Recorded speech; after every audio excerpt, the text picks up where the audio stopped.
Good morning students, myself Inderchand Kumaud, assistant professor government law college Bundi. पिछले video में हमने उपनिदाता एवं उपनीति के कर्तव्यों के विषय में पढ़ा था। आज हम उपनीति के अधिकार, राइट्स ऑफ वैली तथा मालपड़ा पाने वाले व्यक्ति के दायित्व के विषय में पढ़ेंगे। सर्वप्रथम हम उपनीति के अधिकार देखते हैं। उपनीति को निम्नलिखित अधिकार प्राप्त हैं। नंबर 1, आवश्यक व्यय तथा पारस्परिक पाने का अधिकार। उपनीति के उक्त अधिकार के बारे में प्रावधान भारतीय संविधा अधिनियम 1872 की धारा 158 में किए गए हैं। धारा 158 के अनुसार जब उपनिदान के निर्बंधों द्वारा ये अपेक्षित हो कि उपनीति माल को रखेगा और संविदा में उसके पारस्परिक के बारे में कोई उपबंध नहीं हो, तो उपनीति उपनिदाता से उस व्यय के संदाय की मांग कर सकता है जो उसने उपनिदान के प्रयोजन के लिए आवश्यक रूप से खर्च किया हो। तो उपनीति कौन सी राशि की मांग कर सकता है? उपनिदाता से उस व्यय के संदाय की मांग कर सकता है जो उसने उपनिदान के प्रयोजन के लिए आवश्यक रूप से खर्च किया हो। वह राशि वह उपनिदाता से मांग कर सकता है। अतः उपनीति ने उपनीत माल के संबंध में कोई आवश्यक व्यय किए हैं तो वह उनको उपनिदाता से प्राप्त कर सकता है। दूसरा जो उपनीति का अधिकार है, क्षतिपूर्ति प्राप्त करने का अधिकार। इस संबंध में प्रावधान संविधा अधिनियम की धारा 159 में किए गए हैं। धारा 159 के अनुसार यदि उपनिदाता निश्चित समय से पूर्व उपनिदान को समाप्त कर देता है तो उपनीति अपनी हानि के लिए युक्तियुक्त क्षतिपूर्ति पाने का अधिकारी हो जाता है। धारा 159 के अनुसार यदि उपनिदाता ने उपनिदान को जिस समय के लिए उपनिदान संविदा हुई थी उससे पूर्व अगर वह संविदा को समाप्त कर देता है और उससे यदि उपनीति को कोई क्षति होती है तो उपनीति उपनिदाता से युक्तियुक्त क्षतिपूर्ति पाने का अधिकारी हो जाता है। नेक्स्ट जो इसका अधिकार है, उपनीति का प्रतिकर प्राप्त करने का अधिकार। इस संबंध में प्रावधान संविधा अधिनियम की धारा 164 में किया गया है। धारा 164 के अनुसार यदि उपनिदाता को उपनिदान करने या माल को वापस लेने का कोई अधिकार न रहा हो और इस कारण उपनीति को कोई क्षति पहुंचती है हो तो इसके लिए वह उपनिदाता से प्रतिकर प्राप्त कर सकता है। तो धारा 164 के अनुसार यदि उपनिदाता को उपनिदान करने या माल को वापस लेने का कोई अधिकार नहीं था और उससे यदि उपनीति को कोई क्षति पहुंचती है तो इसके लिए वह उपनिदाता से प्रतिकर प्राप्त कर सकता है। नेक्स्ट जो उपनीति का अधिकार है वह है धारणा अधिकार, राइट ऑफ लियन।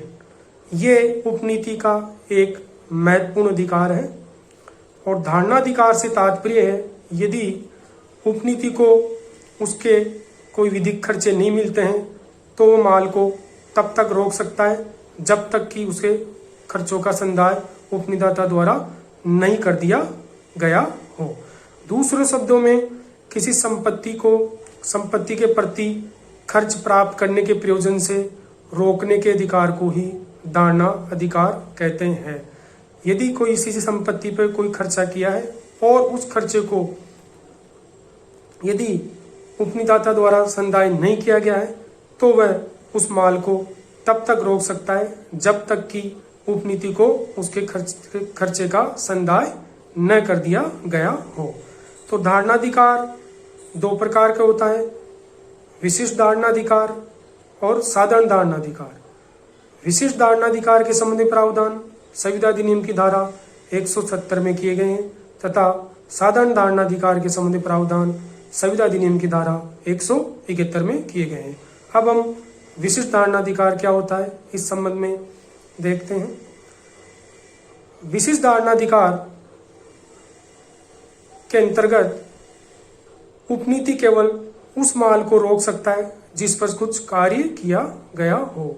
तो विशिष्ट धारणाधिकार के अंतर्गत उपनीति केवल उसी माल को रोक सकता है जिस पर उसने कुछ कार्य किया हो, अन्य माल को वह नहीं रोक सकता है। अब हम धारा 170 के जो प्रावधान किए गए हैं उसका अवलोकन करते हैं। धारा 170 के अनुसार जहाँ की उपनीति ने उपनीत माल के बारे में उपनीतदाता के प्रयोजन के अनुसार कोई ऐसी सेवा की है जिसमें श्रम या कौशल का प्रयोग अंतर्वलित हो, वहाँ तत्प्रतिकूल संविदा के अभाव में उसे ऐसे माल को तब तक रोकने का अधिकार है जब तक कि उन सेवाओं के लिए जो उसने उसके बारे में की हो समय पारस्परिक नहीं पा लेता है। तो धारा 170 के अनुसार यदि उपनीति ने उपनीत माल पर कुछ कार्य किया गया हो और उस कार्य की बाबत उसने जो सेवा की है उसके लिए उसको खर्चे अगर उपनीतदाता से प्राप्त नहीं हुए हैं तो वह माल को तब तक रोक सकता है जब तक कि उसको उसके खर्चे या पारस्परिक का संदाय न कर दिया गया हो। यह अधिकार माल के कब्जे के साथ बंधा हुआ है और जब कब्जा न रहे तो यह अधिकार ही समाप्त हो जाता है। तो ये उक्त जो अधिकार है धारणाधिकार, विशिष्ट धारणाधिकार, ये कब्जे के साथ जुड़ा हुआ है। यदि उपनीति का कब्जे पर माल पर कोई कब्जा नहीं हो तो ये धारणाधिकार ही समाप्त हो जाता है। अब हम साधारण धारणाधिकार के विषय में देखते हैं। साधारण धारणाधिकार के संबंध में धारा 171 में प्रावधान किए गए हैं और साधारण धारणाधिकार केवल निम्न व्यक्ति को ही प्राप्त है। निम्नलिखित व्यक्ति साधारण धारणाधिकार को प्राप्त करने के अधिकारी हैं। कौन कौन से? बैंकर, फैक्टर्स, घाटवाल, उच्च न्यायालय के अधिवक्ता तथा बीमा दलाल। उक्त व्यक्ति को ही साधारण धारणाधिकार प्राप्त है, अन्य व्यक्ति को नहीं।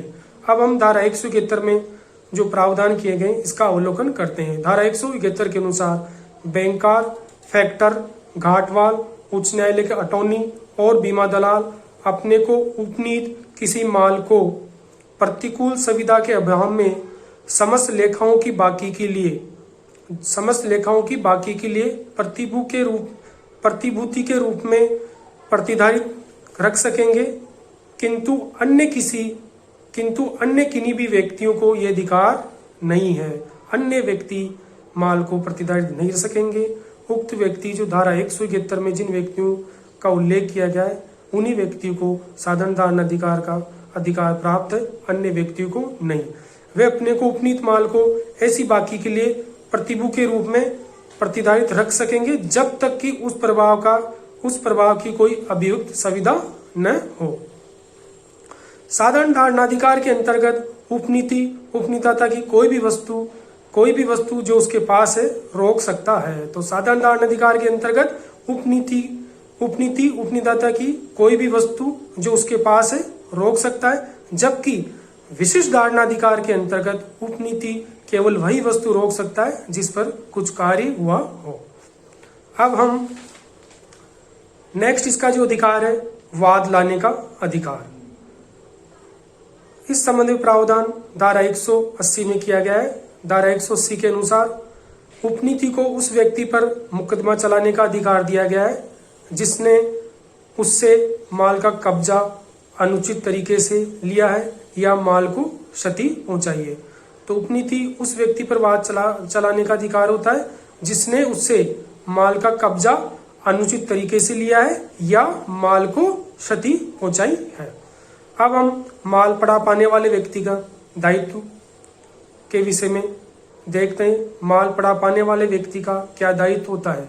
यदि किसी व्यक्ति को माल पड़ा पाया जाता है और वह उस माल को अपनी अभिरक्षा में ले लेता है तो उसका क्या दायित्व होगा? इस संबंध में प्रावधान भारतीय संविदा अधिनियम 1872 की धारा 71 में किए गए हैं। धारा 71 के अनुसार वह व्यक्ति जो किसी अन्य व्यक्ति का माल पड़ा पाता है और उसे अपनी अभिरक्षा में लेता है उसी दायित्व के अधीन है जिसके अधीन उपनीति का होता है।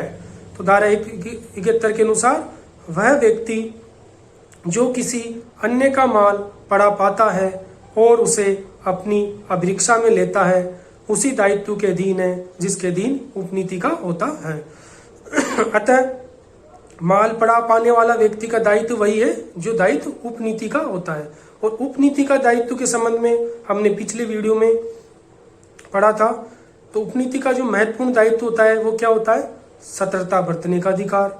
माल के प्रति उसे उतनी सतर्कता बरतनी पड़ेगी जितनी वह अपने स्वयं के माल के प्रति बरतता, और उसे माल का आपराधिक प्रयोग नहीं करने का दायित्व होता है उसको उस माल को अपने माल में मिश्रण नहीं करने का दायित्व होता है। अतः माल पड़ा पाने वाले व्यक्ति का वही दायित्व है जो उपनीति के दायित्व होता है। अब हम माल पड़ा पाने वाले व्यक्ति के अधिकार के विषय में देखते हैं। तो माल पड़ा पाने वाले व्यक्ति को दो प्रकार के अधिकार भारतीय संविधान अधिनियम 1872 में दिए गए हैं। प्रथम अधिकार जो दिया गया है धारा 168 में दिया गया है, वह है प्रतिकर प्राप्त करने का अधिकार। माल पड़ा पाने वाले व्यक्ति को माल का परीक्षण करने और स्वामी का पता लगाने में अपने द्वारा स्वेच्छा से उठाए गए कष्ट और व्यय के प्रतिकर के लिए स्वामी पर वाद लाने का अधिकार नहीं है। यदि माल पड़ा पाने वाले व्यक्ति ने माल के स्वामी को ढूंढने में और उसके रखरखाव में कोई खर्च किया है तो उसके लिए वह स्वामी पर वाद लाने का अधिकार नहीं है, किंतु वह माल को तब तक अपने पास रख सकेगा, मतलब माल को तब तक अपने पास रोक सकेगा जब तक कि उसे ऐसा प्रतिकर नहीं मिल गया हो। और यदि स्वामी ने खोए माल के संबंध में किसी पुरस्कार की घोषणा की है तो वह माल को तब तक रोक सकता है तथा पुरस्कार के लिए वह माल के स्वामी पर वाद भी संसित कर सकता है। दूसरा जो माल पड़ा पाने वाले का अधिकार है वह माल को विक्रय करने का अधिकार। इस संबंध में प्रावधान भारतीय संविधान अधिनियम 1872 की धारा 169 में किया गया है। धारा 169 के अनुसार यदि माल पड़ा पाने वाले व्यक्ति को उस माल के स्वामी का युक्तियुक्त तत्परता से पता लगाने के बाद भी स्वामी का पता नहीं लगाया जा सके, यदि माल पड़ा पाने वाला व्यक्ति युक्तियुक्त सतर्कता के बाद भी माल के स्वामी का पता नहीं लगाया जा सके, या यदि माल पड़ा पाने वाले व्यक्ति के विधिपूर्ण खर्चे का मांगे जाने पर स्वामी द्वारा संदाय करने से इनकार कर दे। यदि माल पड़ा पाने वाले व्यक्ति ने कोई खर्चे किए हैं माल पर रखरखाव के संबंध में और उन खर्चों की मांग वह मालिक से करता है और मालिक उन खर्चों का संदाय करने से इनकार कर देता है, तो माल पड़ा पाने वाला व्यक्ति उस माल को निम्नलिखित दो दशाओं में विक्रय कर सकता है। नंबर पहली दशा क्या है? जब ये संभावना है कि वस्तु नष्ट हो जाएगी अथवा वस्तु का मूल्य समाप्त हो जाएगा, तब कब बेच सकता है? जब ये संभावना हो कि वस्तु या माल नष्ट हो जाएगा या उसका मूल्य समाप्त हो जाएगा, तो माल पड़ा पाने वाले व्यक्ति उसका विक्रय कर सकता है। दूसरी स्थिति, जबकि पाई गई वस्तु या माल की अभिरक्षण के उस वस्तु के मूल्य का 2/3 मूल्य लगाया जा चुका है, तो वह माल का विक्रय कर सकता है। यदि माल पड़ा पाने वाले व्यक्ति ने उसके रखरखाव के संबंध में उसके मूल्य का 2/3 मूल्य खर्च कर दिया है, तो माल पड़ा पाने वाला व्यक्ति उस माल को विक्रय कर सकता है। Thank you.